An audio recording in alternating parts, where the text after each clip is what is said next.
Everyone thought they were looking at a helpless bride when 12 armed men burst into the cathedral.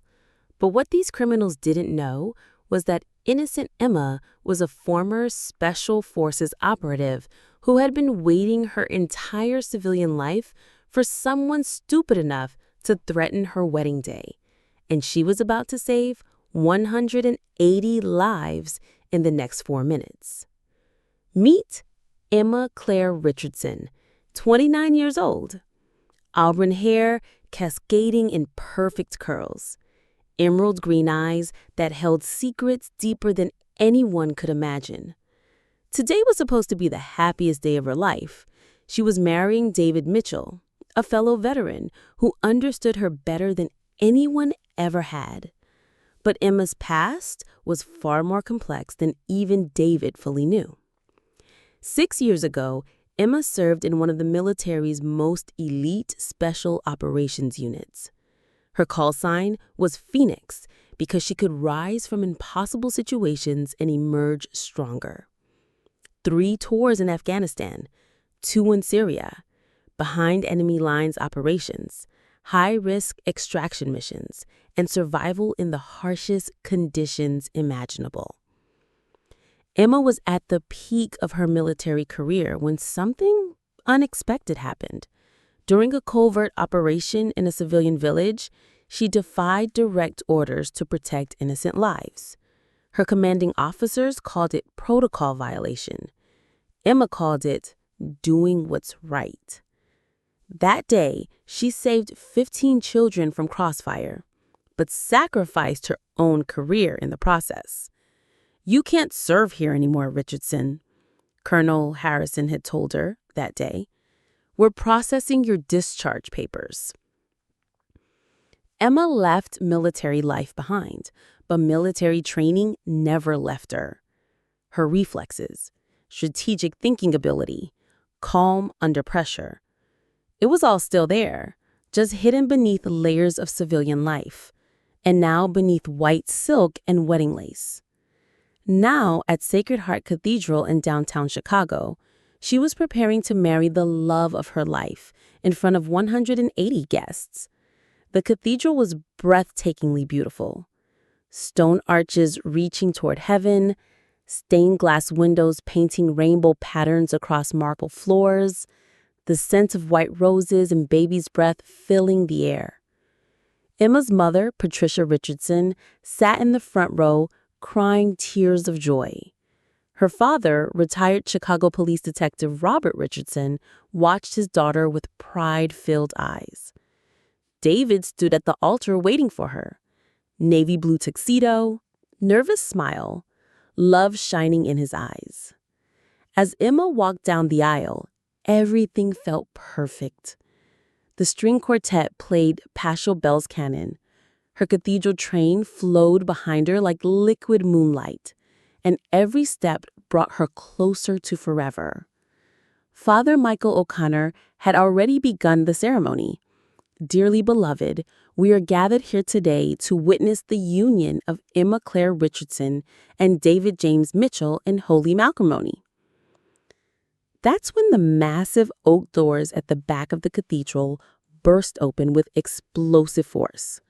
12 men entered, black tactical masks, military-style clothing, assault weapons. The leader was tall and broad-shouldered, carrying what Emma immediately identified as an AR-15. His voice was artificially distorted by a voice modulator. "Nobody move," he shouted, his voice echoing off the cathedral stone walls. "This is business. Stay quiet, stay still, nobody gets hurt." The cathedral erupted in panic instantly. Guests screamed, diving behind wooden pews, some trying to crawl towards side exits. Emma's mother fainted. Her father instinctively reached for a weapon that wasn't there, his police training kicking in. "Back off, old man." The leader pointed his weapon at Emma's father. "Everyone here is going to empty their pockets, remove their jewelry, and hand over their valuables. This is a robbery, not a massacre, unless you make it one." Emma stood frozen at the altar, but appearances were deceiving. Her stillness wasn't fear. It was assessment. Her mind had automatically shifted into tactical mode.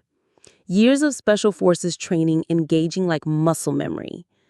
12 hostiles, leader with AR-15, 30-round magazine, finger on trigger, but not in firing position. 2 men by the entrance covering exits with MP5 submachine guns. 3 men moving down the left side aisle armed with Glock 19s. 2 men positioning at the right transept, both carrying shotguns. 4 more spread throughout the cathedral, creating overlapping fields of fire. While 180 people panicked around her, her eyes were calculating firing lines, cover positions, civilian evacuation routes, and weapon acquisition opportunities. 5 years of elite military training was awakening beneath her wedding dress. This was more complex than her usual missions. 12 hostiles meant coordination, planning, and systematic elimination. "Emma, just stay calm," David whispered, trying to shield her with his body. "Everything will be okay."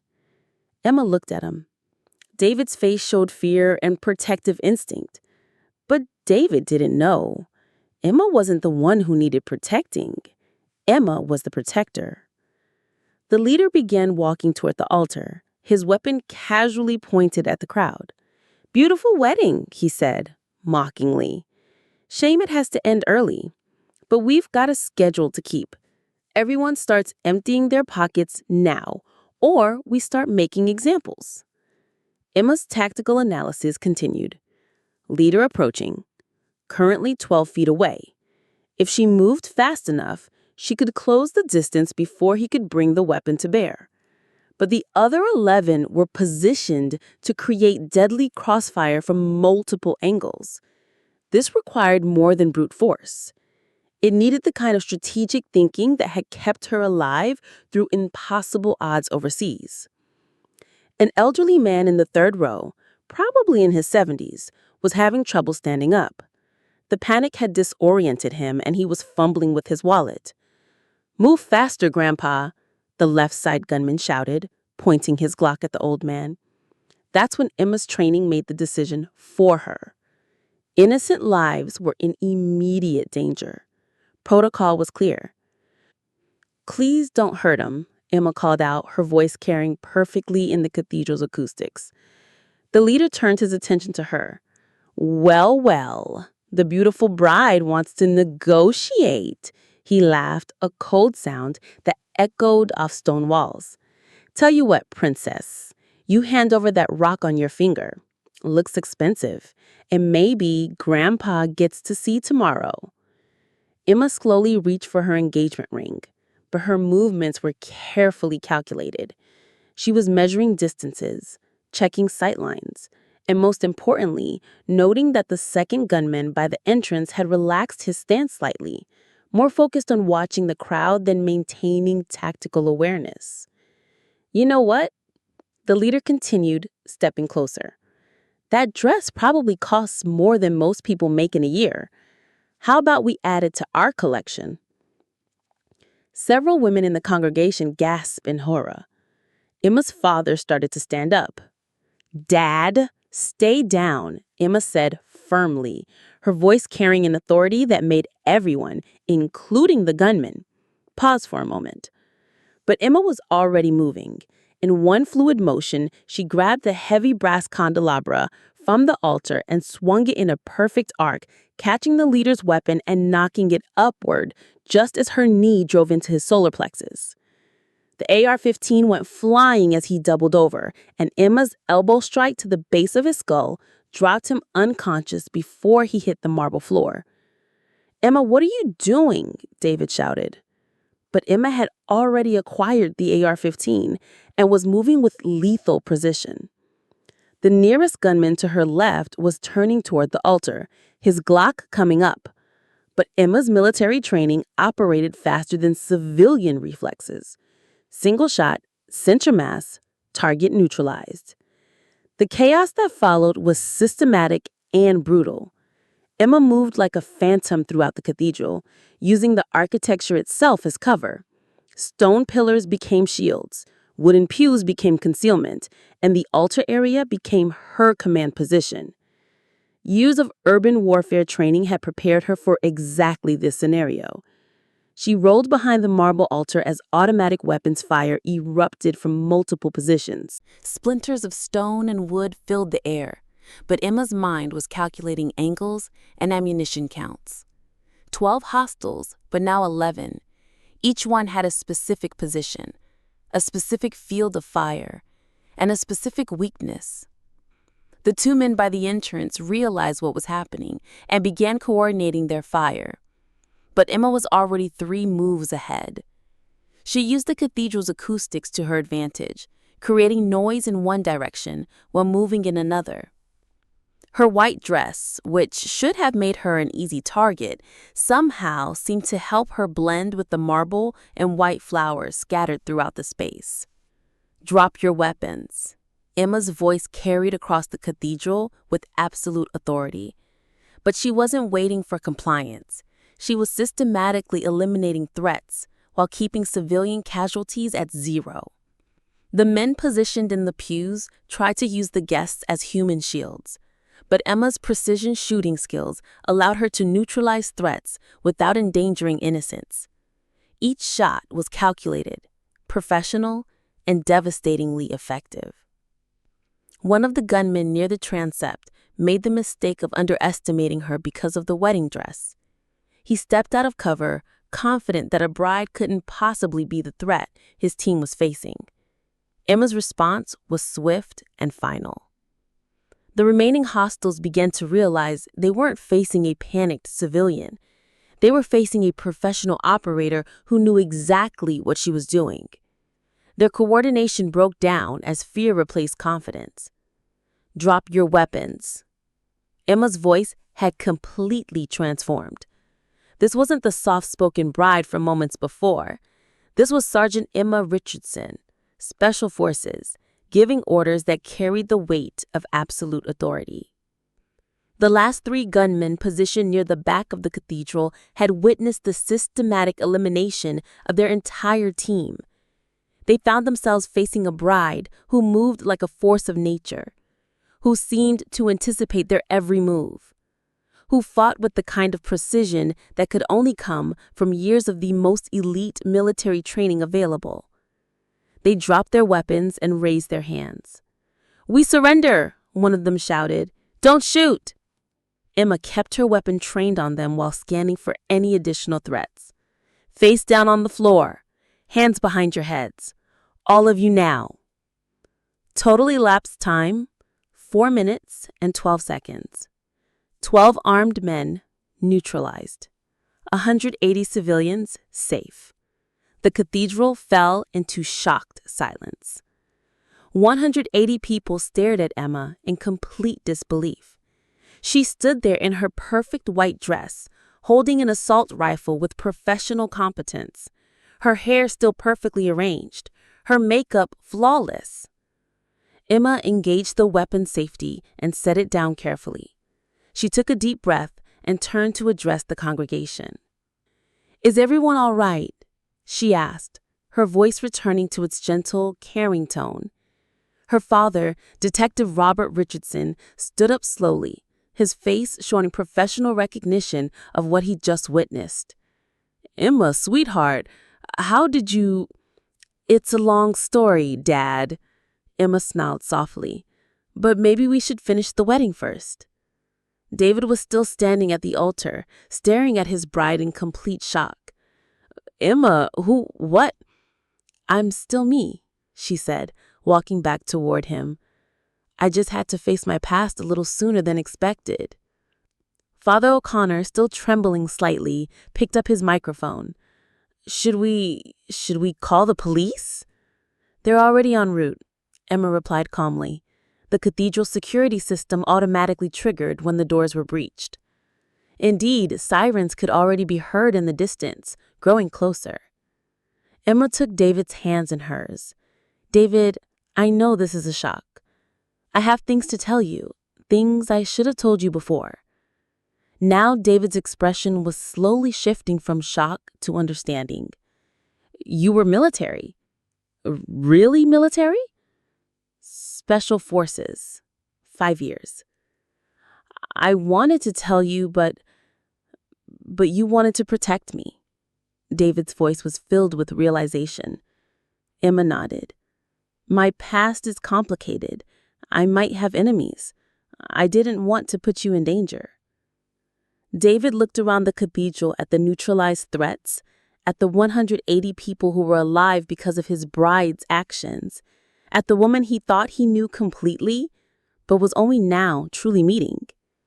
Emma Claire Mitchell, who are you really? Emma felt more vulnerable in that moment than she had facing armed gunmen.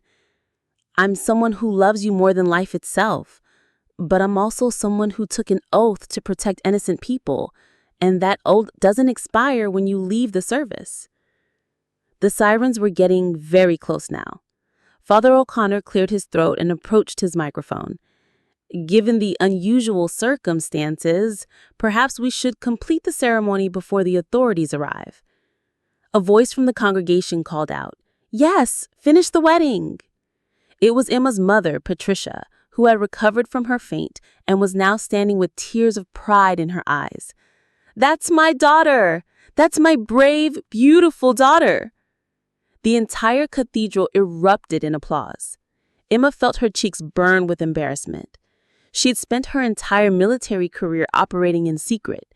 Now she was exposed in front of 180 people. David stepped closer to her. "Emma Richardson, will you marry me? All of you. The bride, the soldier, the protector, the woman I love." Emma felt tears forming in her eyes for the first time that day. "David Mitchell, as long as you understand that this comes with some unique challenges." "Challenges?" David laughed. "You just saved our entire wedding. I think I can handle a few challenges."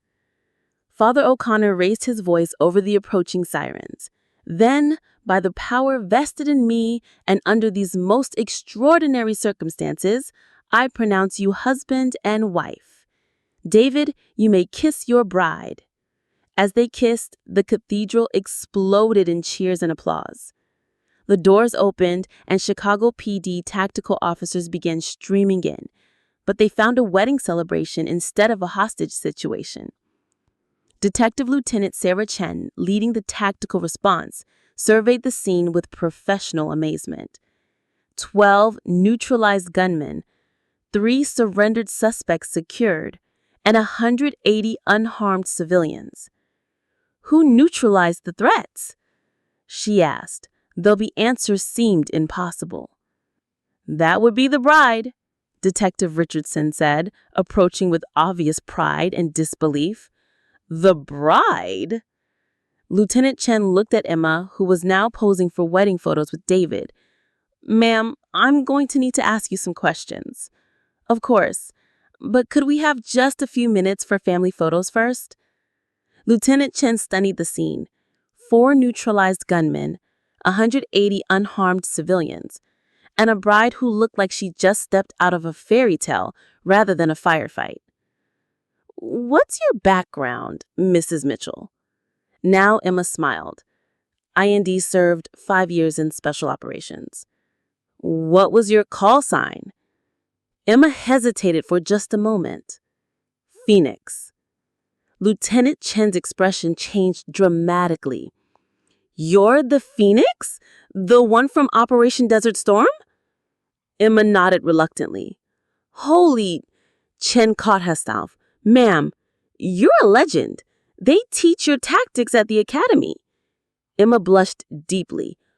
"I'm just a newly married woman now." "And an amazing wife," David added, putting his arm around her. The reception that evening was unlike any wedding party in Chicago history. Guests couldn't stop talking about what they'd witnessed, and several news crews had gathered outside the hotel. But Emma only wanted to dance with her husband. "Any regrets?" she asked as they swayed to their first dance. "About marrying a woman who could probably take down half the Chicago Bears single-handedly?" David grinned. "Not a chance. I'm not exactly the normal, quiet wife you thought you were getting." David stopped dancing and looked into her eyes. Emma Claire Mitchell, you saved 180 lives today.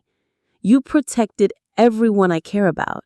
You're brave, skilled, compassionate, and deadly when necessary. Normal is overrated. That night, as Emma hung up her wedding dress, she looked at herself in the mirror.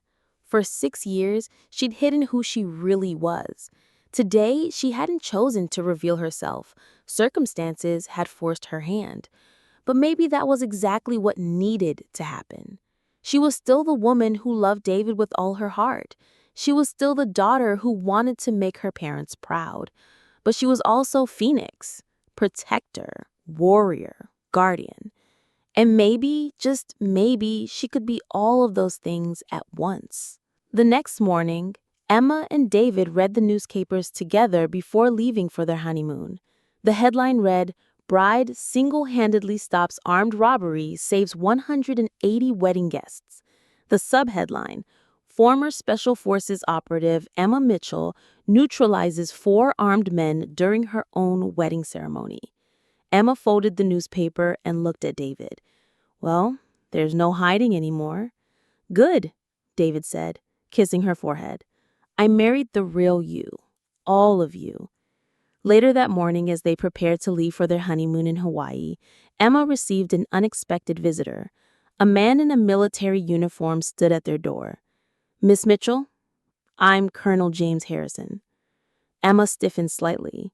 This was her former commanding officer, the man who had processed her discharge. "Colonel," she said formally. "I came to apologize," he said simply, "and to tell you that what you did 6 years ago, protecting those children, it was the right call. Command has since acknowledged that we were wrong to let you go." Emma felt a weight she'd carried for years begin to lift. "Thank you for saying that, sir." "There's something else," Colonel Harrison continued. "The Army would like to offer you a consulting position training the next generation of Special Forces operatives. Part-time, civilian contract, your own terms." Emma looked at David, who nodded encouragingly. "I'll consider it," she said. "That's all we can ask. And Miss Mitchell, thank you for your service. All of it, including yesterday." As they drove away toward the airport, Emma reflected on how much her life had changed in just 24 hours. She'd started the day as Emma Richardson, former soldier, trying to live a quiet civilian life. She was ending it as Emma Mitchell, wife, protector, and someone who no longer had to hide who she really was. "Penny for your thoughts?" David asked as they sat in the airport terminal. "Just thinking about how sometimes life forces us to be who we really are, whether we're ready or not. And who are you really, Miss Mitchell?" Emma smiled, looking at her wedding ring next to the simple band David had placed there just yesterday. "I'm someone who believes in protecting the people I love, someone who thinks actions matter more than words, someone who's learned that strength and love aren't opposites, they're partners." "Perfect," David said. "That's exactly who I fell in love with." As their plane lifted off toward Hawaii, Emma looked down at Chicago growing smaller below them. Somewhere down there, 180 people were going about their lives because she'd been willing to be who she really was when it mattered most. Sometimes the most important moments in our lives happen when we stop hiding and start embracing everything we are. Emma's moment had come wearing a white silk dress, holding an AR-15, surrounded by the people she loved most. And in that moment, she'd learned the most important lesson of all: being strong enough to protect others and being vulnerable enough to love deeply aren't contradictions. They're the same courage expressed in different ways. The bride who saved 180 lives became the wife who understood that real strength comes not from hiding who you are, but from having the courage to be everything you are all at once. Thanks for watching. If you like this video, you can subscribe to see more incredible stories like this one.